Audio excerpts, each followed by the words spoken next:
Será mesmo possível ir onde ninguém foi? Ou realizar o que ninguém foi capaz de fazer? Dizem que conhecimento é poder.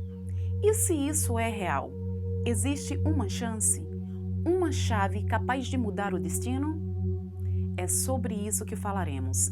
Aqui você entenderá o que são paradigmas, como eles se formam e o que fazer para romper esses padrões.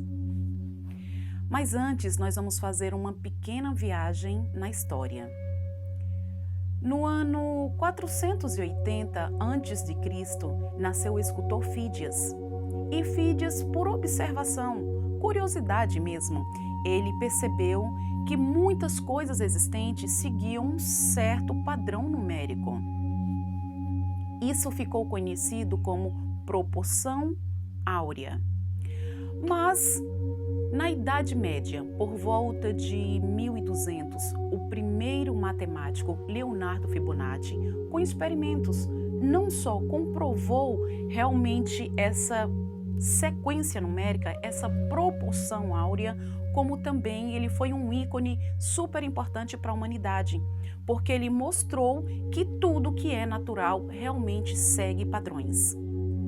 E os padrões, eles são vistos claramente na Via Láctea, eles são vistos em plantas, átomos, animais e sim, em nós, seres humanos.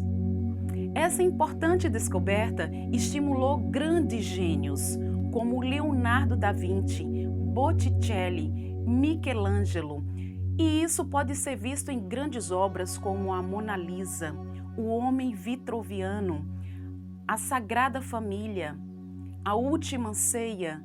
Inúmeras outras obras contêm essa mesma sequência que também foi chamada de número de ouro. E fazendo uso desse número de ouro, nós também podemos ouvir, podemos nos deliciar ao som de Beethoven, Mozart, tudo com essa mesma sequência numérica. Na literatura encontramos essa sequência em grandes poemas. Um exemplo disso é o Ilíada, de Homero, que retrata a Guerra de Troia. Mas somente após a morte de Leonardo é que a proporção áurea também passou a ser chamada de sequência Fibonacci. Dessa forma, as duas estão corretas. E hoje, na atualidade, essa sequência se torna cada vez mais clara e mais presente em nossas vidas.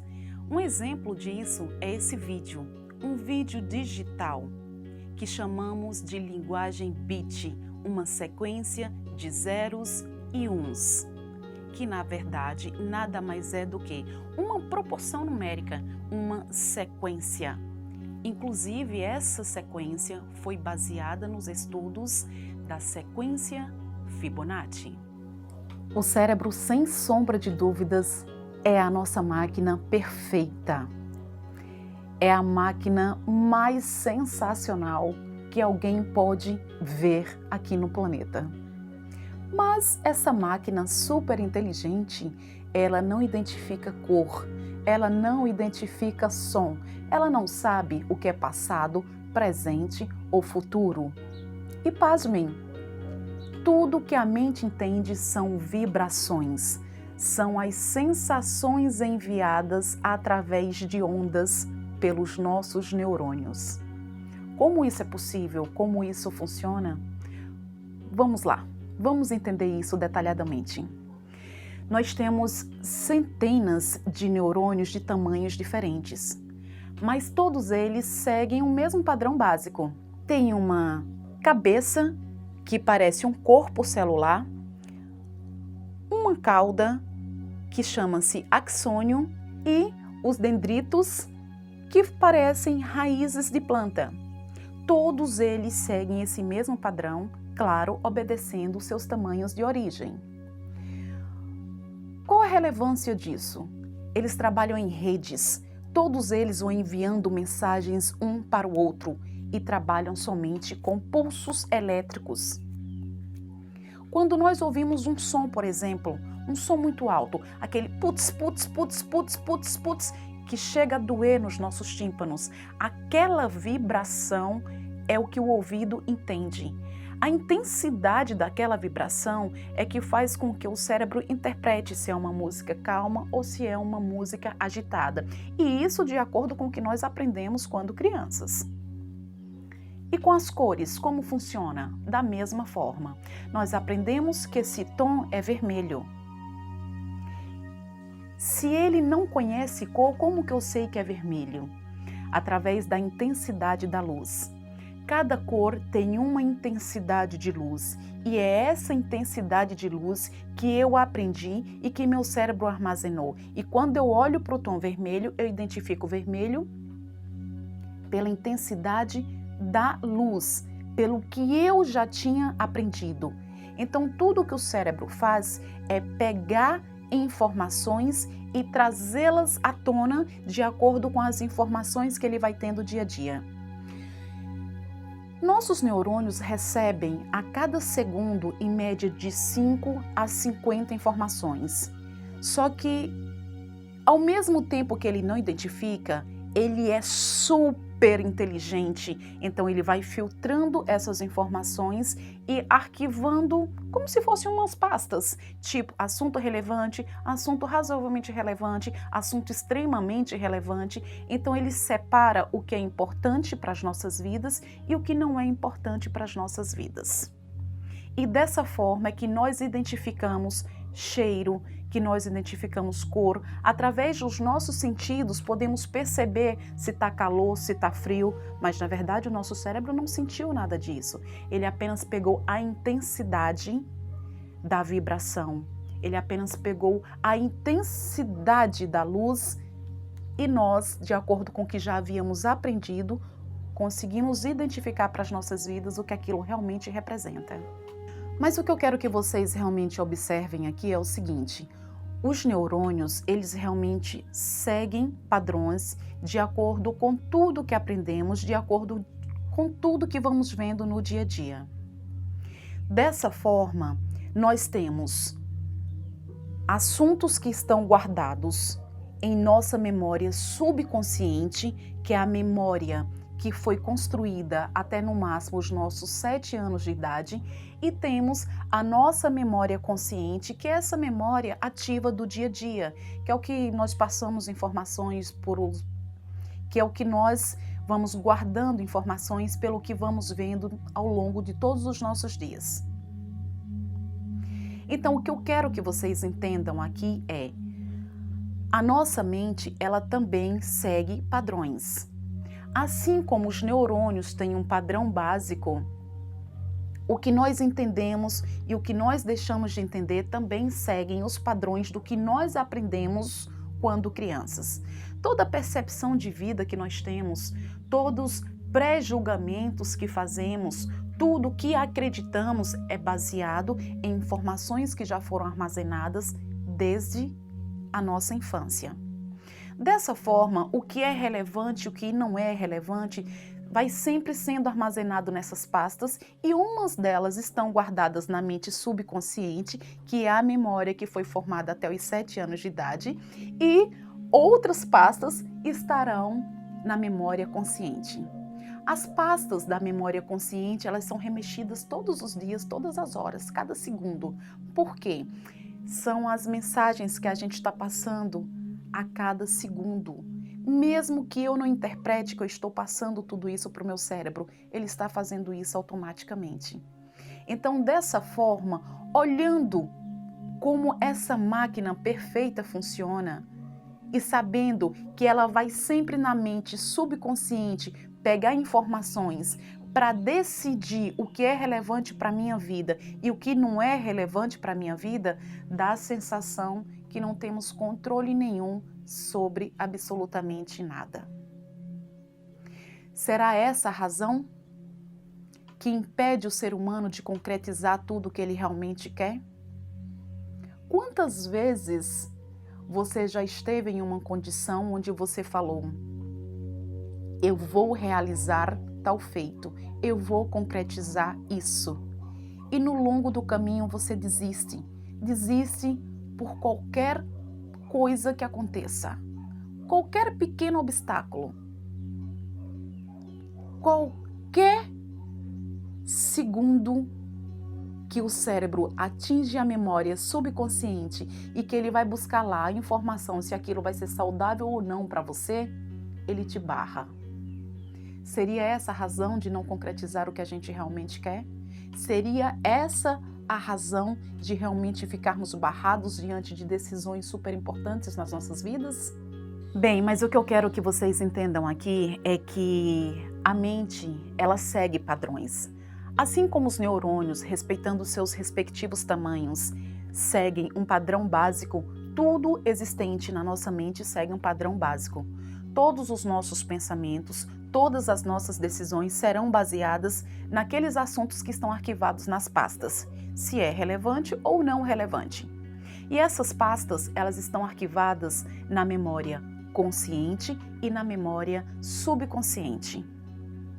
A memória subconsciente guarda pastas super importantes e pastas que são abertas sempre que existe a possibilidade da gente fazer algo que o cérebro identifica como medo. Ele vai lá, pega aquela memória, identifica como prejudicial para a nossa vida e barra a memória consciente.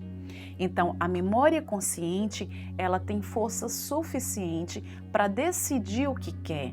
Ela tem força suficiente para dizer onde vai, mas ir ou não, fazer ou não, depende da nossa mente subconsciente aceitar. Então, essas pastas que estão contidas na mente subconsciente são as nossas crenças adquiridas até 7 anos de idade. Essa memória, ela realmente manda em decisões importantes. Ela manda no nosso sucesso, ela manda no que nós faremos em nossas vidas. E o controle dela chama-se medo.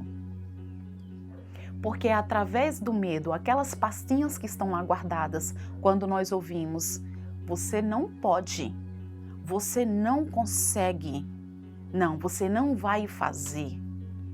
Essas memórias ficaram contidas, ficaram guardadas. E sempre que nós vamos fazer algo importante na nossa vida adulta, nós entramos na mente subconsciente. Se nossos cromossomos, nossas células, nossos embriões, nossos ossos seguem padrão, assim como no cosmos também tem todo um padrão, como tudo que é natural tem padrão, se até os meus pensamentos seguem padrão, parece que realmente tudo acabou. Parece que o controle realmente não existe. E será essa a razão de querer algo e nunca ir além? É esse o medo que trava? É isso que nos leva a perder a credibilidade? É isso que faz com que você pense que você não tem condição?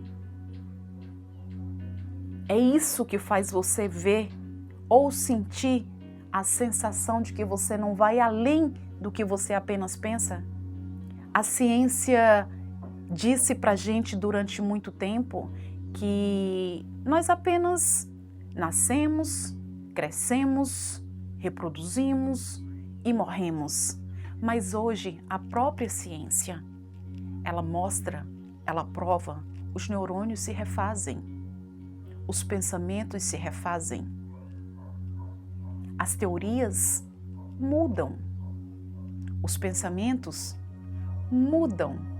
E através do treinamento, assim como o músculo cresce quando estamos treinando ele com um exercício, o cérebro também segue um novo padrão com um exercício. Mas só você, somente você pode fazer isso. A pergunta no início do vídeo era: existe mesmo uma chave capaz de mudar o destino? Existe uma chance? Sim.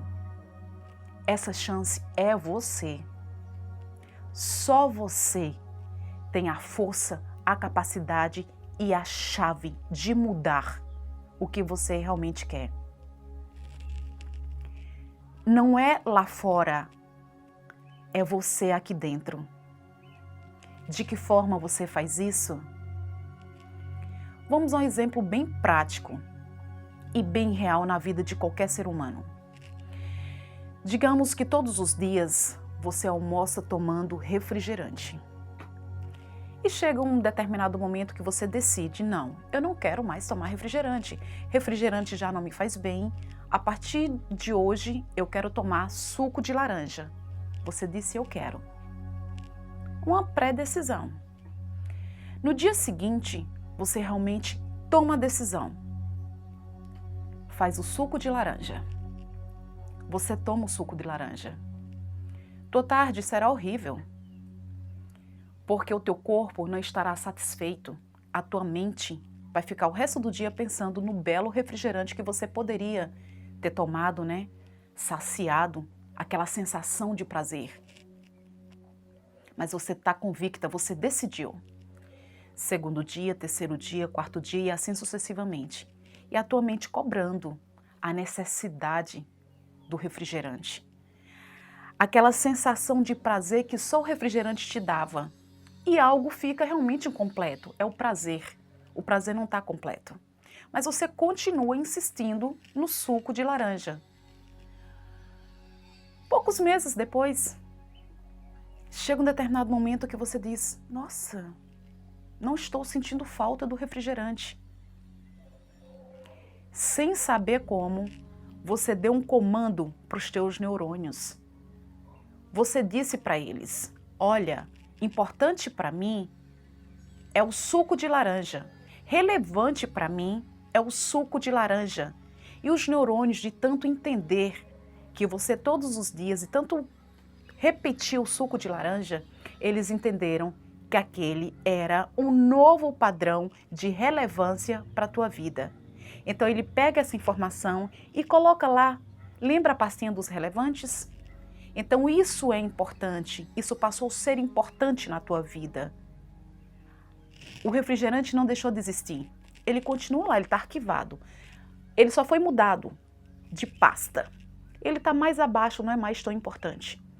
Mas se chegar um determinado momento que você toma o refrigerante, pronto, é o ponto gatilho. Ele passa a ser importante novamente. Por quê? Os neurônios, assim como os pensamentos, tendem a voltar à sua forma original, ao padrão original. Mas esse treinamento diário que você dá à mente consciente vai refazendo um padrão que depois de um determinado tempo, quando você expande realmente essa consciência neural de que o que é relevante para a tua vida é realmente esse novo padrão, pode ter certeza que as chances de você abrir novamente aquele arquivo que você já tinha decidido deixar para trás será mínima.